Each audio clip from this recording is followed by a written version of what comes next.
नमस्कार। Rajesh Lakhera chemistry classes में आपका फिर से स्वागत है। मैं Rajesh Kumar Lakhera, assistant professor chemistry. आज अपना टॉपिक है कॉम्प्लेक्स कंपाउंड में हाइब्रिडाइजेशन किस प्रकार से ज्ञात किया जा सकता है। कॉम्प्लेक्स कंपाउंड यानी कि संकुल यौगिक यानी कि कोऑर्डिनेशन कंपाउंड। कोऑर्डिनेशन कंपाउंड का मतलब जिसमें कोऑर्डिनेट बॉन्ड हो। कॉम्प्लेक्स कंपाउंड कैसे बनते हैं, जैसे देखें थोड़ा सा कि ये कोई मान लो मेटल है। कैसा मेटल है? ये सेंट्रल मेटल है और इसके पास कोई लिगेंड आया। अब बात करते हैं लिगेंड किसे कहा जाता है। लिगेंड वह स्पीशीज होती है जिसके पास लोन पेयर दान करने योग्य लोन पेयर उपस्थित हो, तो ये लिगेंड लोन पेयर दान करता है और सेंट्रल मेटल लिगेंड के लोन पेयर को ग्रहण कर लेता है, जिससे कोऑर्डिनेट बॉन्ड बन जाता है। ये कोऑर्डिनेट बॉन्ड बन जाता है। इस प्रकार से ये लिगेंड और मेटल से बने हुए कंपाउंड को क्या कहा जाता है? कॉम्प्लेक्स कंपाउंड कहा जाता है। तो ये मेटल है और ये लिगेंड। अब लिगेंड की संख्या के आधार पर कि ये लिगेंड हो सकते हैं कि 2 हो सकते हैं कि ये लिगेंड 3 हो सकते हैं कि लिगेंड 4 हो, 5 हो, 6 हो। मान लिया कि इन लिगेंडों की संख्या क्या है? n है। और धातु के साथ जितने कोऑर्डिनेट या जितने बंध बने होते हैं उपसहसंयोजक बंध, उस संख्या को क्या कहा जाता है? समन्वय संख्या कहा जाता है, कोऑर्डिनेशन नंबर कहा जाता है।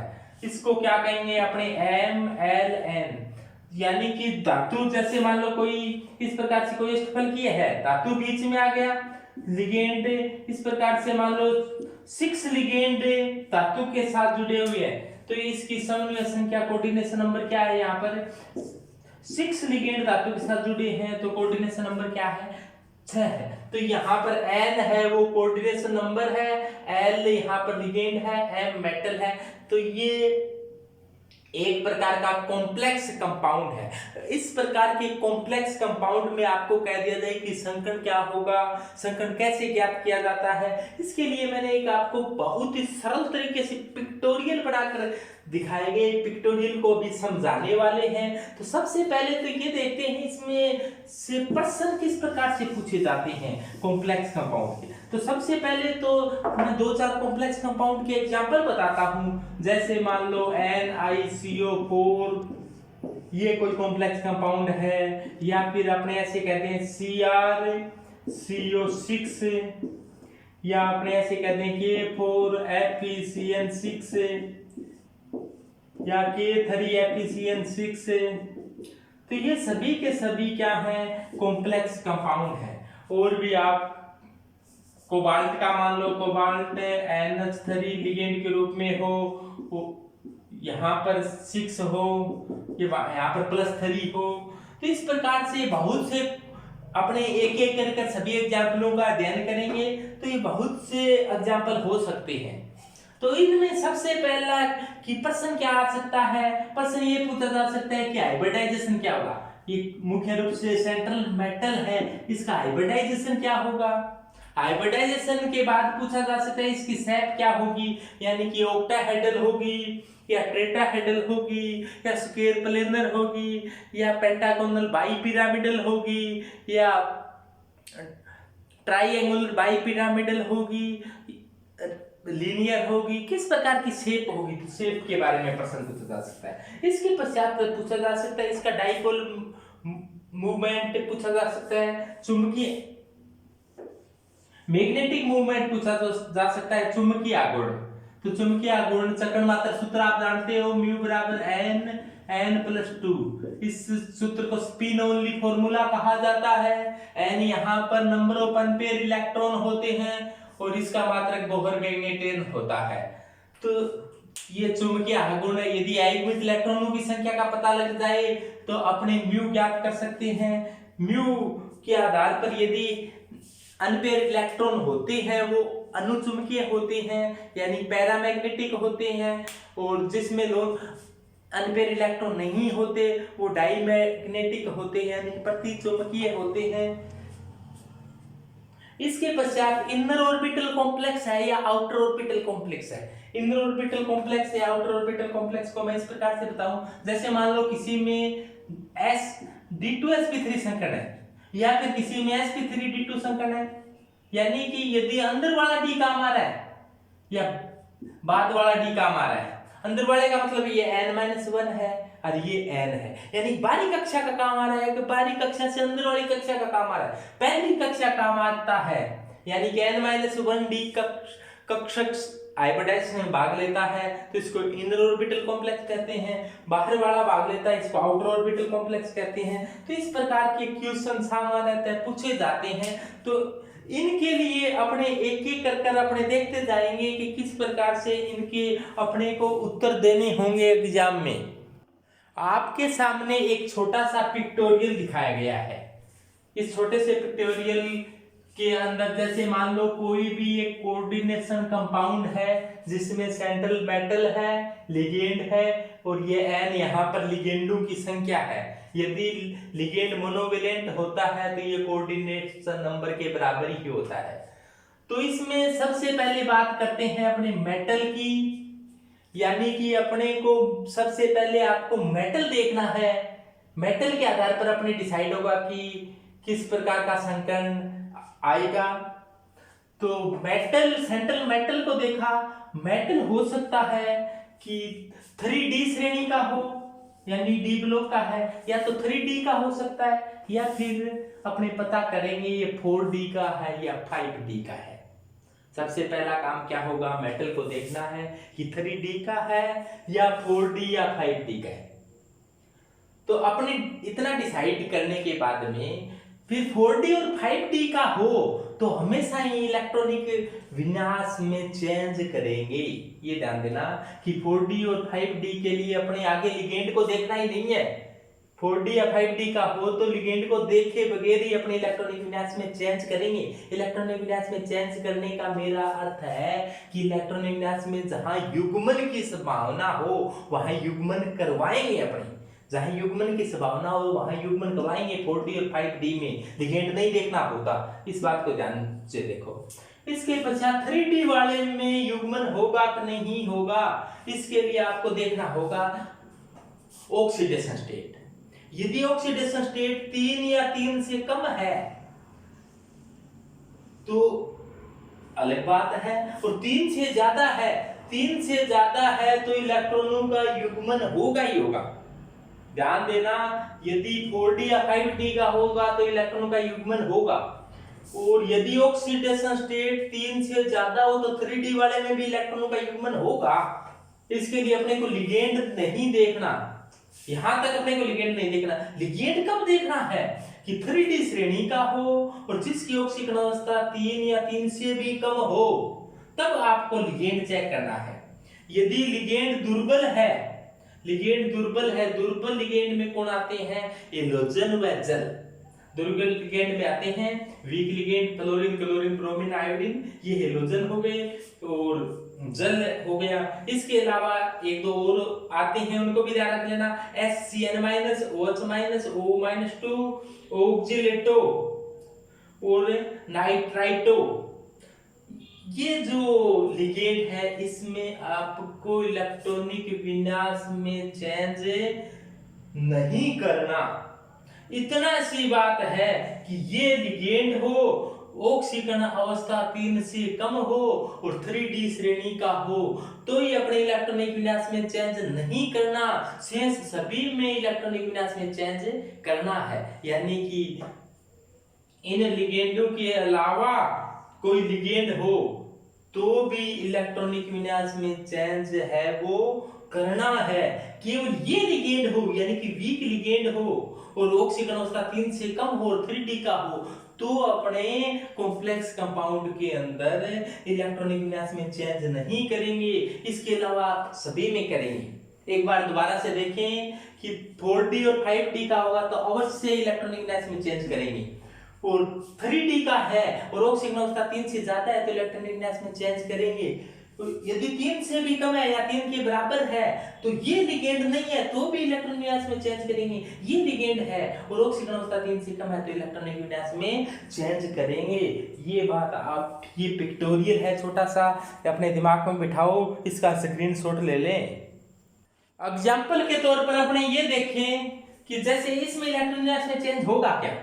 तो ये देखो निकल है, वो कौन से का है, 3D का है। सबसे पहले पता चला 3D का है, 3D का है तो अपने इधर वाले में है तो चेंज करेंगे, इधर वाले में तो नहीं करेंगे। 3D का। फिर ऑक्सीजन अवस्था देखेंगे, इसकी x मान लो x - 4 बराबर -2, तो इसका मान है निकल का +2 +2 है, इसका मतलब ऑक्सीजन अवस्था 2 से कम है तो चेंज करेंगे। यदि लिगेंड वीक है, वीक का मतलब फ्लोरीन, क्लोरीन, ब्रोमीन, आयोडीन या इनमें से कोई है, हाँ क्लोरीन हेलोजन है तो ये मामला इधर वालों का है, इधर वालों का है तो इलेक्ट्रॉनिक विन्यास में चेंज नहीं करेंगे, इलेक्ट्रॉनिक विन्यास में चेंज नहीं करेंगे। चेंज कब करते हैं, जब 4D या 5D का होता, लेकिन 3D का है। और चेंज तभी करते जब अपने ऑक्सीडेशन स्टेट 3 से ज्यादा होती तो ये ऑक्सीडेशन स्टेट 3 से कम है। यदि ऑक्सीडेशन स्टेट 3 से कम होती और लिगेंड वीक नहीं स्ट्रॉन्ग होता तो भी अपने इलेक्ट्रॉन विन्यास में चेंज करते, लेकिन यहाँ पर लिगेंड कैसा है, वीक लिगेंड है तो अपने यहाँ पर चेंज नहीं करेंगे। शायद समझ में आ गया होगा। एक एग्जांपल और देखो, अब देखो इस पर गौर करो आप, PtCl4-2। अब देखो ये Pt 3D का है, 4D का, ऐसे ध्यान रखो, नीपडले पुत्र की याद करने की टेक्निक मैंने पेरियोडिक टेबल में बताई थी, नीपडले पुत्र। तो अब देखो ये 3D में आता है, ये 4D में आता है और ये 5D में आता है। तो ये 5D 4D 5D वालों में तो हमेशा ही चेंज करेंगे। लिगेंड तो लिगेंड को यहाँ पर देखना ही नहीं, लिगेंड को तब देखना होता जब 3D का उत्तर ऑक्सीडेशन स्टेट 3 या 3 से कम होती तब देखते। अपने यहाँ पर 4D या 5D का है तो अपने को लिगेंड देखना ही नहीं, अपने इलेक्ट्रॉनिक विन्यास में चेंज करेंगे। अब इलेक्ट्रॉनिक विन्यास में चेंज क्या होगी वो आगे देखेंगे अपने। जैसे अब देखो यहाँ पर IR है, IR है, इसका मतलब 3D का तो है नहीं ये, तो ये कौन सी का है, इसमें है 4D 5D वाले केस है तो इसमें अपने इलेक्ट्रॉन विन्यास में चेंज करेंगे। अब देखो ये कोबाल्ट है, वो 3D का है, कोबाल्ट 27 नंबर 3D का है।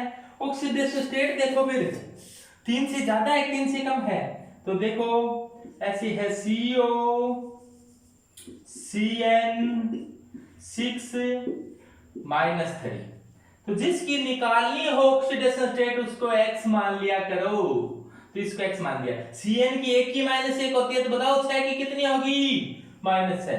बराबर क्या लिखना होता है, जितना ऊपर आवेश ऊपर कितना है, -3, तो x बराबर क्या जाएगा, -3 तो पहले से था, इस -6 को इधर ले जाएं और बराबर से इधर उधर ले जाते हैं तो निशान बदल जाते हैं, तो x का मान आ गया +3, तो ये x का मान आ गया +3। इसका मतलब यहाँ पर कोबाल्ट कौन सी ऑक्सीडेशन स्टेट में है, +3 में, तो +3 में है तो ये 3 से ज्यादा नहीं है, ये केस है 3 के बराबर हो या 3 से कम वाला हो।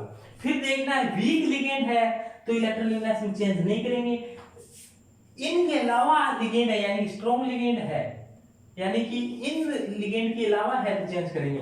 तो Cn है वो इनमें नहीं है, ये SCN है, ध्यान देना ये Cn नहीं है। Cn कहां वाले में आएगा, इधर वाले में आएगा तो इलेक्ट्रॉन विन्यास में चेंज होगा।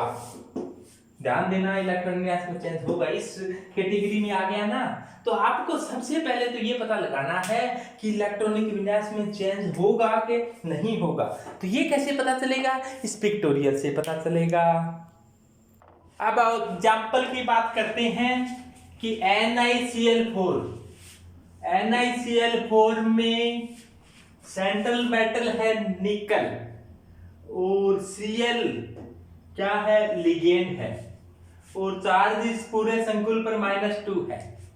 तो सबसे पहले अपने देखें कि संकर्ण कौन सा होगा, तो तो सबसे पहले यहाँ पर देखना है कि ये मोनोडेंटेड लिगेंड है, एक दंतुक लिगेंड है, इसका मतलब 4 कोऑर्डिनेट बॉन्ड बने हैं, 4 उपसहसंयोजक बंध बने हैं। तो समन्वय संख्या इसकी कितनी है? 4। तो सबसे पहले आपके ये मैंने लिख दिया है कि यहाँ पर कोऑर्डिनेशन नंबर 4 है और 4 संख्या है। तो यदि संख्या हो 2 तो संकर्ण sp होता है, 3 हो तो sp2 होता है, 4 होता है तो sp3 या फिर क्या हो सकता है? dsp2।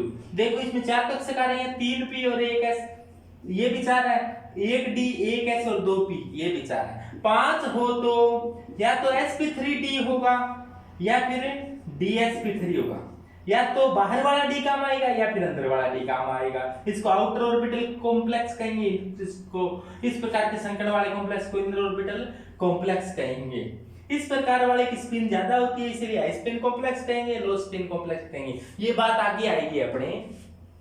यदि कोऑर्डिनेशन नंबर 6 हो तो हाइब्रिडाइजेशन होगा sp3d2 या फिर हाइब्रिडाइजेशन होगा d2sp3। तो इस प्रकार से कोऑर्डिनेशन नंबर देकर आपको हाइब्रिडाइजेशन बताना है। यहाँ पर कोऑर्डिनेशन नंबर कितनी है? 4। तो देखो कोऑर्डिनेशन नंबर 4 दिखाई दे रही है आपको, तो हाइब्रिडाइजेशन कौन सा हो सकता है? sp3 या dsp2 में से होगा। अभी इसमें कौन सा होगा वो बात आगे करेंगे, अपने आगे करते जा रही है। तो सबसे पहला काम कोऑर्डिनेशन नंबर देखना, उसके आधार पर यह पता लग जाएगा कि इन 2 में से होगा कोई। उसके पश्चात आपको देखना है सेंट्रल मेटल है, केंद्रीय धातु की ऑक्सीडेशन स्टेट देखनी है। तो यहाँ पर सेंट्रल मेटल केंद्रीय धातु कौन है? निकल है। तो NaCl4-2 है, जिसकी भी ऑक्सीकरण अवस्था ज्ञात करनी है उसको x मान लिया करो। Cl की -1 होती है, 4 की कितनी हो जाएगी? -4 बराबर -2, यानी कि x -4 बराबर -2। तो x बराबर -4 को इधर ले जाओ, बराबर से इधर उधर लाते हैं, निशान चेंज हो जाते हैं, तो x बराबर क्या आ जाएगी? +2। x बराबर +2 आने का अर्थ क्या हो गया कि यहाँ पर निकल की ऑक्सीडेशन स्टेट कौन कितनी है? बोलो, +2 है। निकल की ऑक्सीडेशन स्टेट +2 है। अभी वो पिक्टोरियल की बात की थी कि 3D श्रेणी, निकल 3D श्रेणी का है, 3D श्रेणी का है तो फिर ऑक्सीडेशन स्टेट जांच करते हैं। ये ऑक्सीडेशन स्टेट 3 या 3 से कम हो तो फिर लिगेंड देखना है। लिगेंड यदि वीक है तो आप इलेक्ट्रॉनिक कॉन्फ़िगरेशन में चेंज नहीं करना, और 3 से ज्यादा यदि लिगेंड प्रबल होता तो अपने इलेक्ट्रॉनिक कॉन्फ़िगरेशन में चेंज करते। तो यहाँ पर इलेक्ट्रॉनिक कॉन्फ़िगरेशन में अपने चेंज नहीं करेंगे। तो अब देखो आगे क्या होगा, देखते जाओ।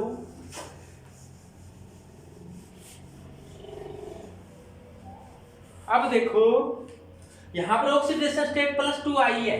ऑक्सीडेशन स्टेट +2 के पश्चात अपने अब लिखना है निकल का इलेक्ट्रॉनिक विन्यास। निकल का इलेक्ट्रॉनिक विन्यास क्या होगा? तो आप बताओ निकल का एटॉमिक नंबर कितना होता है? 28। तो निकल 28 नंबर से पहले निष्क्रिय गैस कौन सी आती है? आर्गन। आर्गन का परमाणु क्रमांक कितना होता है? 18।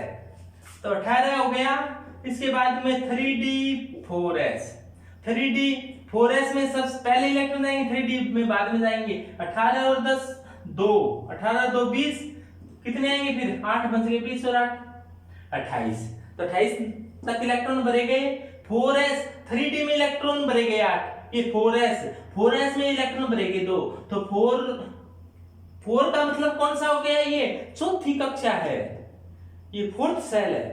तो 4th सेल में तो p भी होता है, 4d भी होता है, 4f भी होता है। तो अभी तक इनमें इलेक्ट्रॉन भरे नहीं गए हैं, तो ये क्या है? खाली पड़े हैं, जरूर खाली पड़े हैं, लेकिन अपने या तो क्या होगा sp3 या फिर dsp2। तो यानी कि p तक ही काम आने हैं, अपने d और f काम नहीं आने, इसलिए लिखो तो लिख दो, नहीं लिखो तो कोई खास बात नहीं।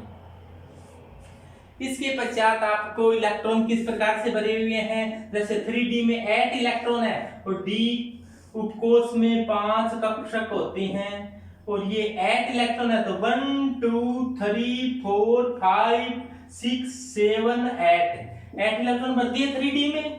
4s में कितने इलेक्ट्रॉन हैं? 2 इलेक्ट्रॉन है। 4p में कोई इलेक्ट्रॉन ही नहीं है। 4d 4f अपने काम नहीं आने, इसीलिए अपने नहीं लिख रही है। तो ये है निकल 28। अब क्या किया, निकल की ऑक्सीजन अवस्था +2 है, इसका मतलब निकल ने 2 इलेक्ट्रॉन त्याग दिए। और 2 इलेक्ट्रॉन त्यागेगा कहां से, तीसरी कक्षा से त्यागेगा या चौथी कक्षा से त्यागेगा। तो ये चौथी कक्षा बाहर वाली कक्षा है, तो ये 2 इलेक्ट्रॉन त्यागेगा। तो निकल यदि +2 बनाए तो क्या होगा भाई, ये 2 इलेक्ट्रॉन त्याग देगा, बाकी इलेक्ट्रॉन वैसे के वैसे। तो 1 2 3 4 5 6 7 8, तो ये दोनों इलेक्ट्रॉन निकल गए। ये 3d है, ये 4s है और ये 4p है।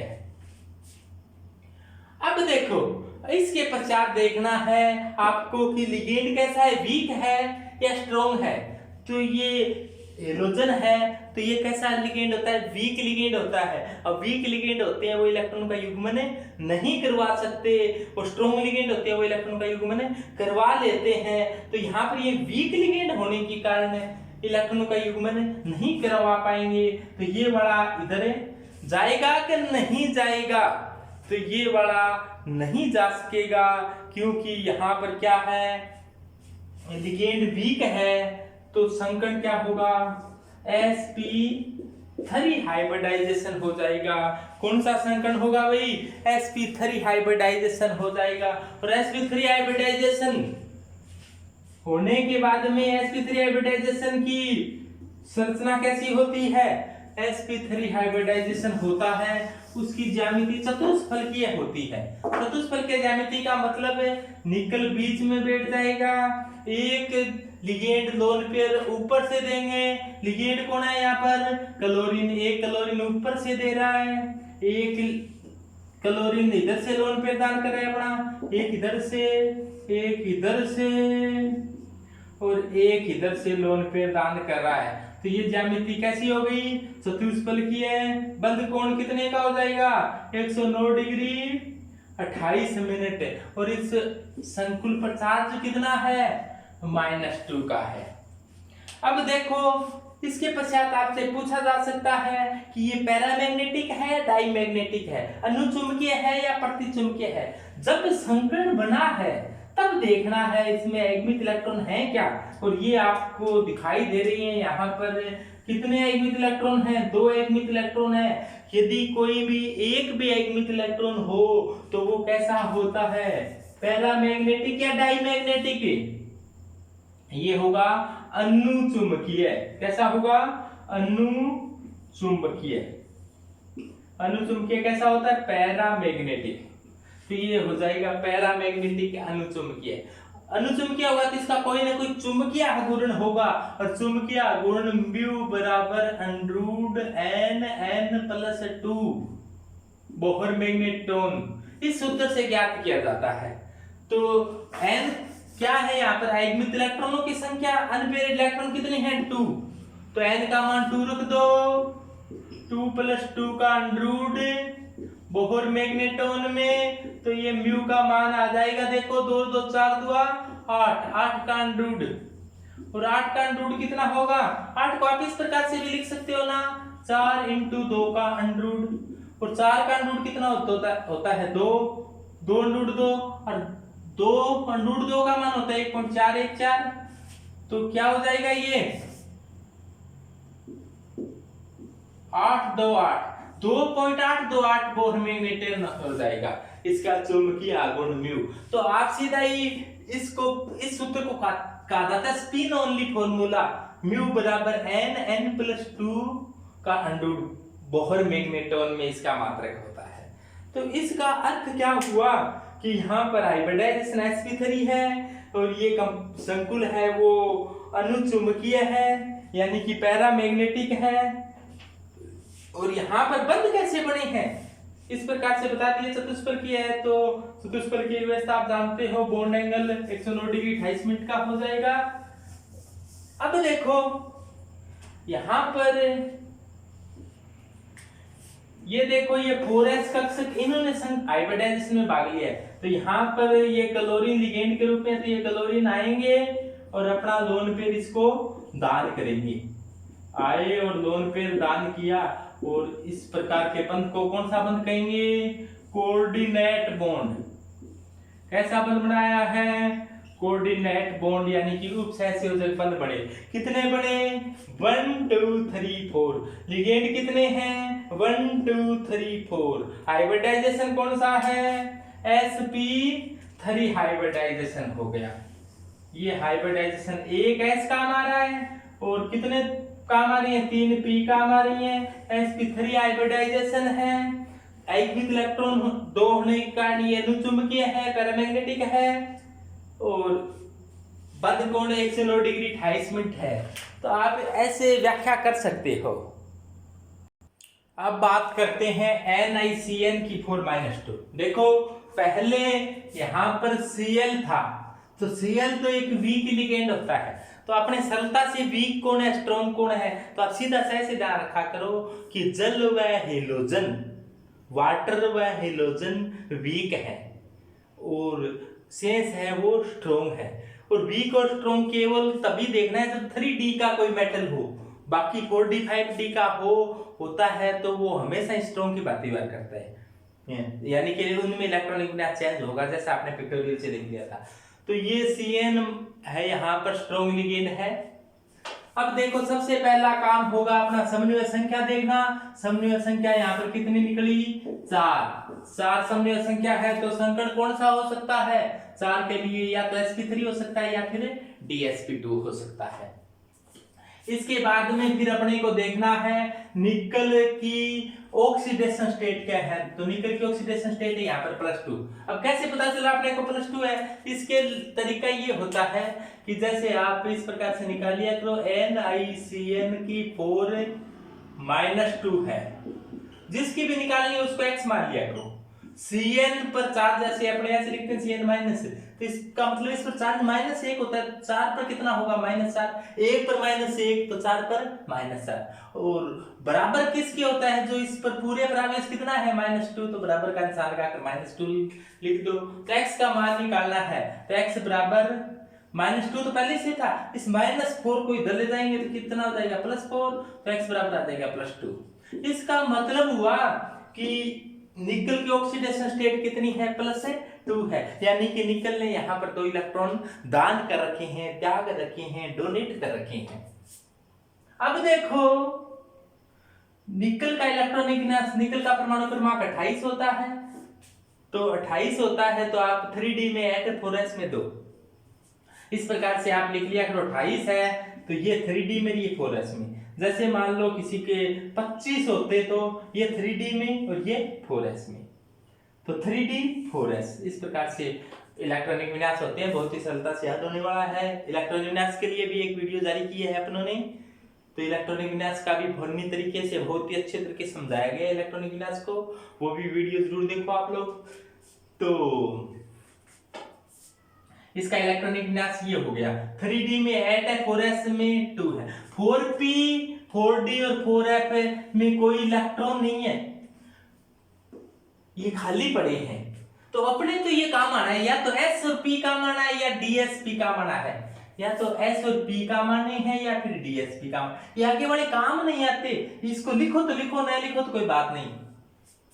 इसके पश्चात देखो 3D, D में 5 कक्षक होते हैं और ये इलेक्ट्रॉन है 8। एक कक्षक में 2 इलेक्ट्रॉन आ सकते हैं। 8 पर दिए 1 2 3 4 5 6 7 8। 4s में कितने आए हैं? 2। अब देखो इलेक्ट्रॉन त्यागे इसने, निकल ने 2 इलेक्ट्रॉन त्याग दिए, Na+2 बना, तो त्यागा कहां से जाएगा? 3D से त्यागा जाएगा या 4s से? तो ये बारी कक्षा 4s है, तो 4s वाले 2 इलेक्ट्रॉन यहाँ पर त्याग दिए, 4s सब खाली हो गया। इसके पश्चात आपको देखना है कि लिगेंड कैसा है। तो Cn-1 प्रबल लिगेंड है, और प्रबल लिगेंड है तो इलेक्ट्रॉनों का युग्मन आसानी से हो सकता है। तो युग्मन हो सकता है तो ये वाला कहां चला जाएगा? इधर। ये वाला इधर चला जाएगा तो ये भर जाएगा, ये खाली हो गया, ये पूरा भर गया, ये खाली हो गया। अब देखो इसमें संकट कैसे हुआ। देखो एक तो D वाला काम आ गया, 3D वाला, एक 4s वाला और 2 4p वाले, तो संकट हो गया। एक तो D वाला काम आया, एक S वाला काम आया और 2 P वाले काम आए, तो संकट हो गया dsp2। तो हाइब्रिडाइजेशन कौन सा निकला, DsP2 हाइब्रिडाइजेशन निकला। अब देखो यहाँ पर लिगेंड कौन है, Cn-, तो Cn- आए, क्यों आए, इलेक्ट्रॉन दान करने के लिए आए। ये लिगेंड है, लिगेंड उन्हीं कहा जाता है जो लोन पेयर दान करते हैं। ये इसको दान कर रहा है, लोन पेयर दान कर रहा है। ये देखो लोन पेयर दे रहा है, देने के बाद में ये लोन पेयर दान किए हुए उसको दिखाना चाहिए तो यहाँ पर दिखा दो। और ये बन गए 4 उपसहसंयोजक बंध। ये कौन से बंध है, कोऑर्डिनेट बॉन्ड है, उपसहसंयोजक बंध बन गए। और ये DsP2 हाइब्रिडाइजेशन हो गया। संकरण बनने के बाद में यहाँ पर देखो सभी के सभी युग्मित इलेक्ट्रॉन है, कोई अनपेयर इलेक्ट्रॉन है क्या, अनपेयर इलेक्ट्रॉन यहाँ पर नहीं है। अनपेयर इलेक्ट्रॉन कब देखने हैं, संकरण बनने के पश्चात देखना है। अब इतने सिस्टम में कोई भी अनपेयर इलेक्ट्रॉन आपको दिखाई नहीं दे रहा, अनपेयर इलेक्ट्रॉन ही नहीं है, तो ये कैसा होगा, डायमैग्नेटिक होगा, पैरामैग्नेटिक होगा, तो ये होगा प्रतिचुंबकीय। प्रतिचुंबकीय को कहा जाता है डायामैग्नेटिक। ये प्रतिचुंबकीय बन गया डायामैग्नेटिक, डायमैग्नेटिक प्रतिचुंबकीय। और इसके DsP2 संकरण होता है, इसकी ज्यामिति होती है वो वर्ग समतलीय ज्यामिति होती है। वर्ग समतलीय ज्यामिति कैसी होती है वो आप सभी जानते हो कि एक वर्ग समतल पर, यानी कि निकल बीच में बैठा, कौन कहां बैठा, निकल बीच में बैठा, ये बैठा निकल।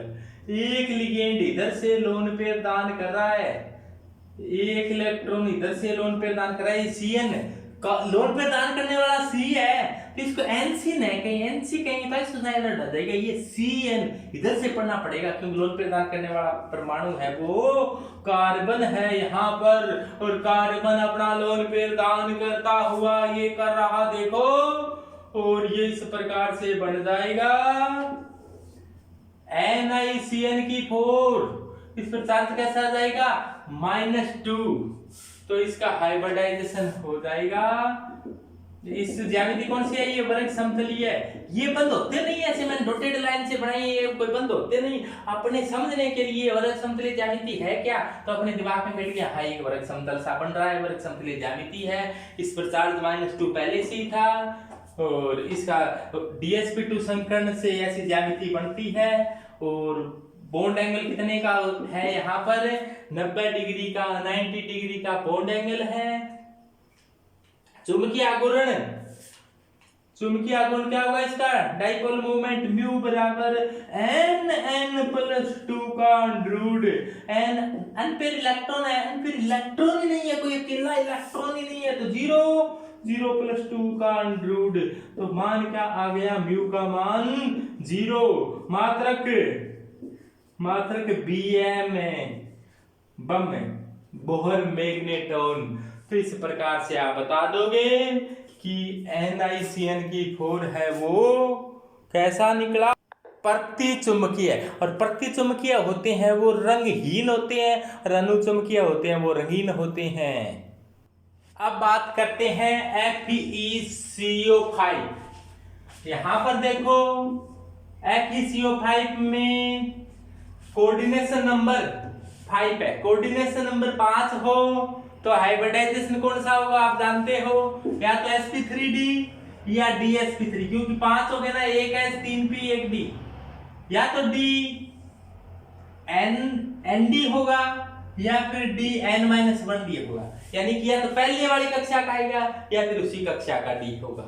तो ये कौन सा होगा, इसके लिए देखो सबसे पहले आपको Fe की ऑक्सीडेशन स्टेट निकालनी है, और Fe की ऑक्सीडेशन स्टेट यहाँ पर 0 है, क्योंकि ऐसा है FeCO5 CO कार्बन मोनोऑक्साइड है, ये लिगेंड है, उदासीन लिगेंड है, इस पर कोई आवेश नहीं है, तो Fe की ऑक्सीडेशन स्टेट क्या आएगी, 0। तो यहाँ पर Fe ने नए तो इलेक्ट्रॉन त्यागे हैं, नए इलेक्ट्रॉन ग्रहण किए हैं। Fe का परमाणु क्रमांक 26, इलेक्ट्रॉन आर्गन 3d में 6 और 4s में 2। 4p 4d और 4f है तो सही। चौथी कक्षा शुरू होगी, चौथी कक्षा में 4p भी होगा, 4d भी होगा, 4f भी होगा, लेकिन इसमें इलेक्ट्रॉन नहीं भरे हुए हैं। अब देखो 3d में 6 इलेक्ट्रॉन है, तो ये 6 इलेक्ट्रॉन इसमें दर्शा दिए, 4s में 2 इलेक्ट्रॉन है। अब देखा कि लिगेंड कैसा है, वीक लिगेंड है या स्ट्रॉन्ग लिगेंड है। वीक और स्ट्रॉन्ग तभी देखना है जब 3D का मेटल हो, 4D और 5D का होता है तो सभी में इलेक्ट्रॉनिक विन्यास चेंज करना है। और यहाँ पर देखो CO जलवायु लोजन वीक होते हैं, जलवायु लोजन नहीं है ना, इसका मतलब ये स्ट्रॉन्ग है। स्ट्रॉन्ग है तो इलेक्ट्रॉन का युग्मन हो सकता है। इलेक्ट्रॉन का युग्मन कैसे होगा, देखो कि मान लो कि ये देखो 2 युग्मित है, ये वाला ये 2 इलेक्ट्रॉन इधर आ गई, इधर आ जाए, मान लो इसमें आ गया एक, एक इसमें आ गया और ये इलेक्ट्रॉन इसमें आ गया, तो ये खाली हो जाएगा, ये खाली हो जाएगा, ऐसा ही किया। तो ये देखो ये पूरा खाली हो गया, ये खाली हो गया और ये 3 ये खाली हो गई। तो ऐसा ही तो चाहिए अपने को, 1s 3p और 1d, 1s 3p और 1d, 1s और 3p खाली हो गए, तो कौन सा संकरण होगा, dsp3। dsp3 हाइब्रिडाइजेशन हो गया। यहाँ पर लिगेंड है वो CO है, तो CO लिगेंड आएगा और अपने लोन पेयर दान करेगा। लोन पेयर दान करने वाला एटम कार्बन है, तो कार्बन लोन पेयर दान करेगा और उपसहसंयोजक बंध बन जाएगा। तो 1d 1s और 3p संकरण में भाग लिया है। अब देखो संकरण होने के बाद में सभी इलेक्ट्रॉन युग्मित है, कोई भी अनपेयर्ड इलेक्ट्रॉन नहीं है, तो ये कैसा होगा, प्रतिचुंबकीय होगा, यानी कि डायामैग्नेटिक होगा। कैसा होगा, प्रतिचुंबकीय होगा, डायमैग्नेटिक होगा। और म्यू बराबर क्या होगा इसका 0, क्योंकि अनपेयर इलेक्ट्रॉन क्या है 0।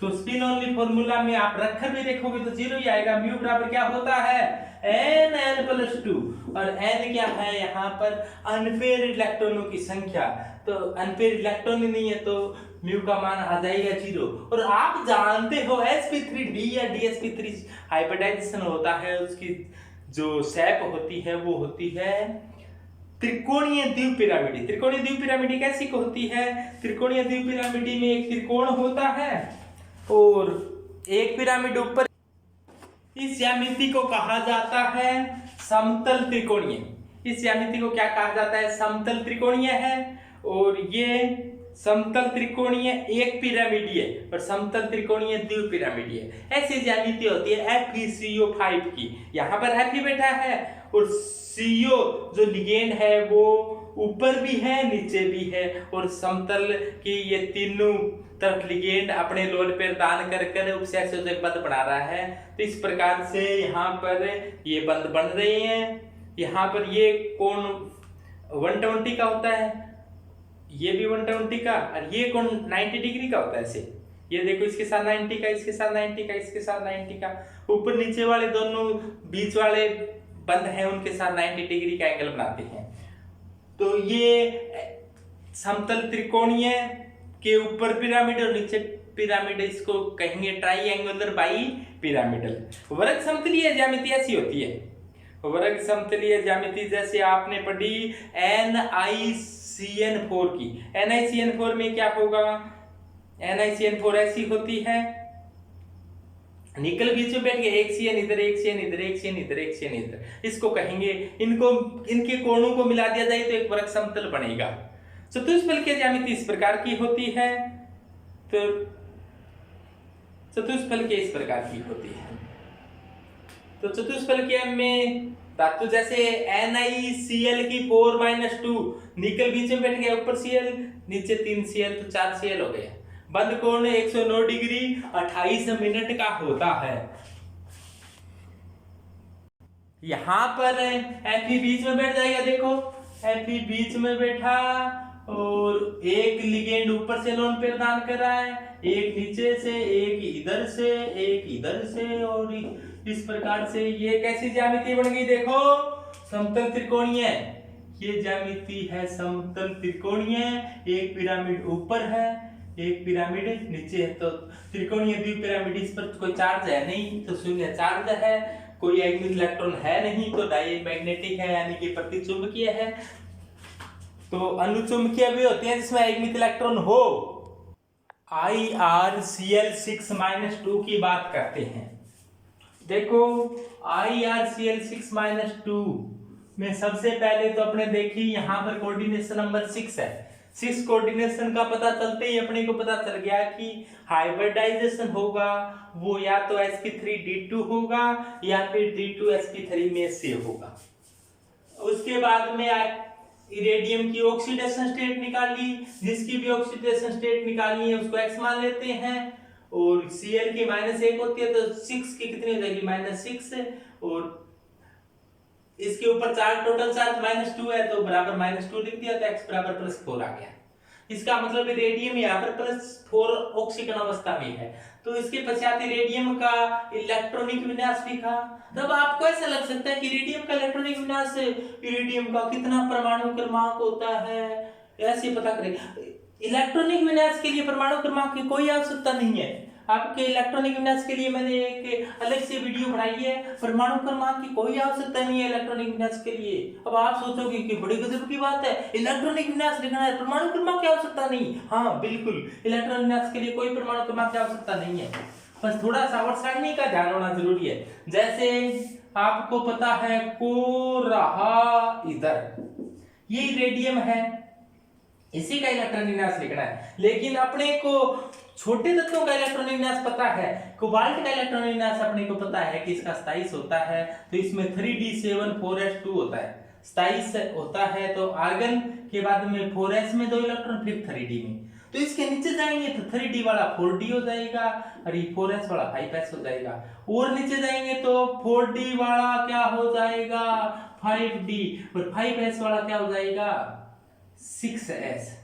यानी कि 3d 4d 5d और 4s 5s 6s। तो अब ये देखो यहाँ 7 और 2 थे तो 7 2 7 2, यानी कि 5d में 7 और 6s में 2।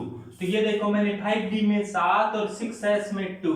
ये अब छठी कक्षा शुरू होगी तो छठी कक्षा में s भी है, p भी है, d भी है, f भी है, g भी है, तो वो बाकी है, लेकिन अपने काम d तक आने हैं तो d तक वाले लिख दिए।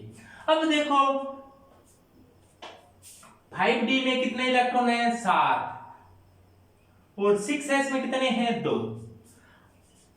इरेडियम में कितने इलेक्ट्रॉन त्यागे, बोलो कितने इलेक्ट्रॉन त्यागे 4, 4 इलेक्ट्रॉन त्याग दिए हैं। तो त्यागे कहां से जाएंगे, तो ये त्यागे जाएंगे 6s से 2 इलेक्ट्रॉन त्यागे जाएंगे, और एक एक इलेक्ट्रॉन पहले ये पेयरिंग समाप्त होगी। तो अब देखो यहाँ वाले 2 इलेक्ट्रॉन गए और ये खाली हो गया। अभी फिर देखना होता है लिगेंड पर्पल है दुर्बल, लेकिन फिर ध्यान दें एकदम एक्टिव होकर सुने, ये बात इंपॉर्टेंट है, ये बात समझाने का प्रयास किया जा रहा है कि पर्पल लिगेंड दुर्बल लिगेंड केवल 3D में देखने होते हैं, 3D में देखने होते हैं पर्पल और दुर्बल, और वो भी ऑक्सीकरण अवस्था 3 और 3 से कम हो तब। यदि ऑक्सीकरण अवस्था 3 से ज्यादा हो तो भी हमेशा वैसा ही व्यवहार करना है जैसा पर्पल लिगेंड की स्थिति में करते हैं। और 4d और 5d में कभी डी पर्पल दुर्बल नहीं देखा जाता, हमेशा इलेक्ट्रॉनिक विन्यास चेंज किया जाता है, यानी कि ये इलेक्ट्रॉन इधर जाने की संभावना है तो भेजा जाता है, क्योंकि ये कौन सी का हो गया 5d का है। 4d 5d के अंदर आपको ये नहीं देखना कि पर्पल है दुर्बल है, हमेशा ही इलेक्ट्रॉनों की पेयरिंग करवानी है यदि संभव हो तो इसको इन 2 इलेक्ट्रॉनों को आगे भेज दिया। इस प्रकार से यहाँ पर युग्मन हो गया, अकेला इलेक्ट्रॉन बचा है, तो ये 2d कक्षा खाली हो गए तो d2 हो गया, एक s और 3 p का में ले लो, एक s और 3 p का में ले लिया, तो संगठन कौन सा आ गया d2sp3। इसके बाद की तो वही प्रोसेस है, दिखाना चाहो तो दिखा दो कि क्लोरीन आई कितने थे 6, 1 2 3 4 5 6, आकर इन्होंने क्या किया लोन पेड़ दान किए अपने, ये लोन पेड़ दान कर रहे, और लोन पेड़ दान करने के बाद में उपसंयोजक बंद बढ़ा लिए, और ये समन्वय संख्या 6 है तो उनकी समन्वय संख्या 6 वालों की ज्यामिति अष्टफलकीय होती है, और अष्टफलकीय ज्यामिति आप जानते हो कि रेडियम बीच में बैठ जाएगा, एक क्लोरीन ऊपर, एक क्लोरीन नीचे, एक क्लोरीन इधर, एक इधर इधर इधर, ये बन जाएगी ज्यामिति अष्टफलकीय। ऊपर आवेश कितना था -2, इस प्रकार से हो जाएगा। अष्टफलकीय ज्यामिति जान गए ना आप, तो अष्टफलकीय ज्यामिति आप सभी जानते हो। वर्ग समतल, एक वर्ग बना दो, बड़ा कैसा, एक ऊपर लगा तो एक नीचे लगा तो इस ज्यामिति को अष्टफलकीय ज्यामिति कहेंगे। एक आयुग्मित इलेक्ट्रॉन होने के कारण ये कैसा होगा, अनुचुंबकीय या पैरामैग्नेटिक होगा। और आयुग्मित इलेक्ट्रॉन वाले कलर्ड भी होते हैं, रंगीन भी होते हैं। और रंग के एक अन्य महत्वपूर्ण कारण चार्ज ट्रांसफर स्पेक्ट्रा होता है, LMCT ligand to metal charge transfer और metal to ligand charge transfer. यानी कि आयुग्मित इलेक्ट्रॉन न हो तो भी वो रंगीन हो सकते हैं, तो उसका कारण चार्ज ट्रांसफर स्पेक्ट्रा होता है, वो अपने आगे पढ़ेंगे। आयुग्मित इलेक्ट्रॉन हो तो इसका चुंबकीय आघूर्ण क्या होगा, आयुग्मित इलेक्ट्रॉनों की संख्या के आधार पर ज्ञात किया जाएगा। एन यहाँ पर क्या है, एक, तो एक रख दो इसमें, सभी नॉनली फॉर्मूला में तो आएगा म्यू का मान √3 का मान होता है 1.732 मात्रक हो जाएगा बोहर मैग्नेटॉन। यहां पर दो एग्जांपल दिखाई गई हैं।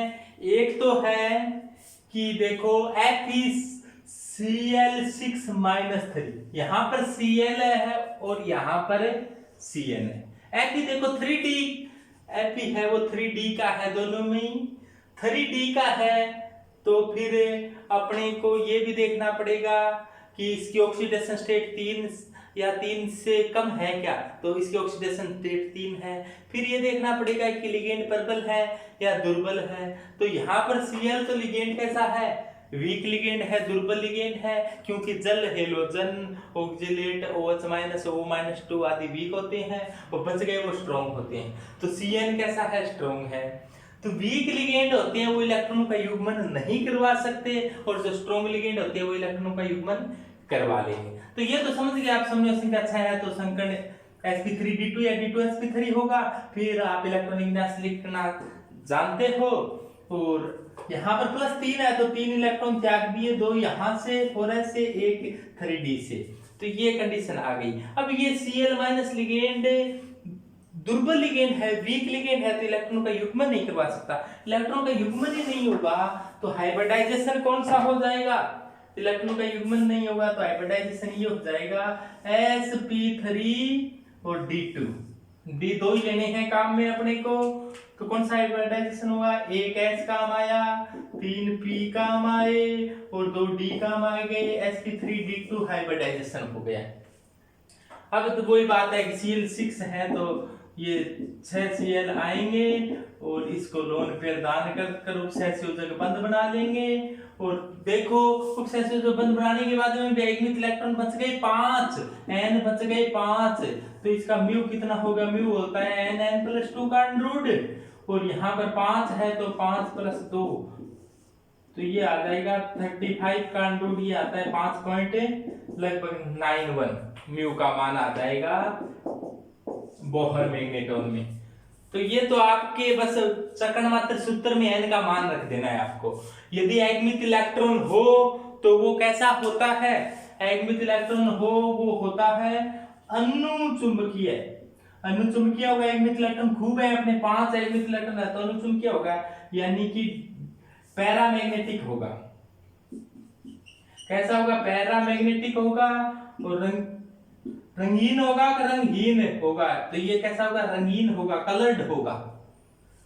अब देखो इधर वाले में लिगेंड प्रबल था तो इसने इलेक्ट्रॉनों का युग्मन करवाया तो इसको इधर जाना पड़ा, इसको इधर जाना पड़ा। इधर जाने के बाद में भी वहां तो 5 आयुग्मित इलेक्ट्रॉन थे, यहाँ पर देखो एक आयुग्मित इलेक्ट्रॉन तो बच जाएगा। इसमें D पहले वाले काम आ गए, इसमें देखो ये D 4D के काम आई है, और इसमें D देखो 3D वाले काम आ रही है। संकर्ण में 3D वाले काम आ रही हैं, क्योंकि 3D वाले खाली हो गए, ये खाली नहीं होते तो फिर अपने को मजबूरियों से आगे जाना पड़ता, लेकिन 3D वाले यहाँ पर खाली हो चुके हैं, तो संकर्ण क्या होगा, D2sp3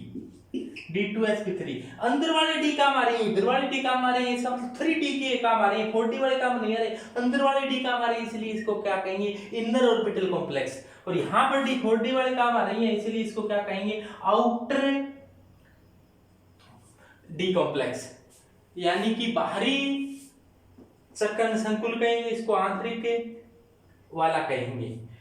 इसकी स्पिन देखो, इसमें स्पिन 500 की बची हुई है, इसीलिए इसको कहेंगे हाई स्पिन कॉम्प्लेक्स, और इसकी स्पिन 1 की बची है, इसीलिए कहेंगे इसको लो स्पिन कॉम्प्लेक्स। उच्च चक्रण संकुल, निम्न चक्रण संकुल। तो बस यहाँ पर D2sp3 संकरण आ जाएगा, DHCl आएंगी, अपना लोन प्रदान करेगी और उपसय संयोजक बंध का निर्माण हो जाएगा। और देखो समन्वय संख्या 6 है तो ज्यामिति दोनों की समान बनेगी, ऑक्टाहेड्रल बनेगी, अष्टफलकीय बनेगी। ऑक्टाहेड्रल अष्टफलकीय ज्यामिति बन जाएगी। ये इसमें भी एकमित इलेक्ट्रॉन है तो ये भी इधर वाला भी अनुचुंबकीय होगा, ये भी कैसा होगा, अनुचुंबकीय। इधर 5 एकमित थे, यहाँ पर एक है तो अनुचुंबकीय होगा, अनुचुंबकीय होगा यानी कि पैरामैग्नेटिक होगा। रंगीन होगा तो रंगहीन होगा, तो ये कलर्ड होगा, दोनों ही कलर्ड होंगे, यानी कि एकमित इलेक्ट्रॉन होता है वो कलर्ड होते हैं। आपको अष्टफलकीय ज्यामिति बनाकर दिखाता हूँ। ये ऐसी ज्यामिति को कहा जाता है वर्ग समतलीय ज्यामिति। इस ज्यामिति को कौन सी ज्यामिति कहेंगे, वर्ग समतलीय यानी कि स्क्वायर प्लेनर है। और इस प्रकार की ज्यामिति को वर्ग समतलीय एक पिरामिडी कहेंगे और इस प्रकार की ज्यामिति को अष्टफलकीय ज्यामिति कहेंगे। अष्टफलकीय ज्यामिति के अंदर सेंटर में मेटल आ गया और ये सभी 6 पोजीशन है बिल्कुल इक्वल होती है, बिल्कुल समान होती है। इसको ऐसे कर लो चाहे ऐसे कर लो चाहे, तो एक जैसी होती है। यहाँ पर क्या आ जाएगा, लिगेंड आ जाएगा। ये ऑक्टाहेड्रल ज्यामिति होती है, अष्टफलकीय ज्यामिति, जिसकी कोऑर्डिनेशन नंबर 6 हो उसके अंदर पाई जाती है। चाहे इधर हो इधर हो, प्रबल दुर्बल लिगेंड का ज्यामिति पर कोई प्रभाव नहीं पड़ता है, ज्योमेट्री वही रहेगी। प्रबल दुर्बल का तो अंदर वाला डी काम आएगा, बाहर वाला डी काम आएगा, वही होगा, यानी कि डी पहले आएगा बाद में आएगा। तो संकर्ण पर प्रभाव पड़ेगा, एकमित इलेक्ट्रॉनों की संख्या पर प्रभाव पड़ेगा प्रबल और दुर्बल लिगेंड का, और लेकिन ज्यामिति पर कोई प्रभाव नहीं पड़ेगा। एक अपने कुछ विशेष प्रकार के कंपाउंड है उनका संकर्ण देखो, ये कुछ एग्जाम्पल है, इनको थोड़ा सीधा याद रखना। MnO4-, ये पोटेशियम परमैंगनेट का आयन है, परमैंगनेट आयन, ये एक जैसे से है लगभग। इनके अंदर D3S हाइब्रिडाइजेशन है, तो D3S ऑप्शन में दिया हुआ तो D3S को टिक करना, D3S नहीं दिया हुआ है तो फिर sp3 करोगे आप। और इसकी ज्यामिति कैसी होती है, टेट्राहेड्रल। टेट्राहेड्रल, इसमें 2 टेट्राहेड्रल आपस में जुड़ी हुई होती है और बाकी में टेट्राहेड्रल है। तो सभी की ज्यामिति कैसी है, टेट्राहेड्रल है, चतुष्फलकीय है। और इसमें संकरण कैसा है, D3S है। D वाले कक्षक हाइब्रिडाइजेशन में भाग ले रहे हैं ना कि P वाले, तो D3S हाइब्रिडाइजेशन। तो थैंक्स फॉर वाचिंग वीडियो। मैं Rajesh Lakhera, assistant professor chemistry. तो इस वीडियो को अपने सभी मित्रों के पास भेजो, ज़्यादा से ज़्यादा इसको शेयर करो और मेरे चैनल को सब्सक्राइब जरूर करना और अपने दोस्तों को भी इस चैनल की खूबियों के बारे में बताना, लाइक करना। कोई भी दिक्कत हो तो कमेंट के द्वारा बता सकते हो या फिर मेरे से फ़ोन कर आप कोई भी बताओ। कोई भी आपकी प्रॉब्लम आ रही है, कोई भी बात समझ में नहीं आ रही है तो तारनगर के नज़दीक है वो तो मेरे से सीधा संपर्क कर सकते हैं, पूछ सकते हैं। और बाकी ऑनलाइन सुविधा उपलब्ध है, लाभ उठाएं। थैंक्स।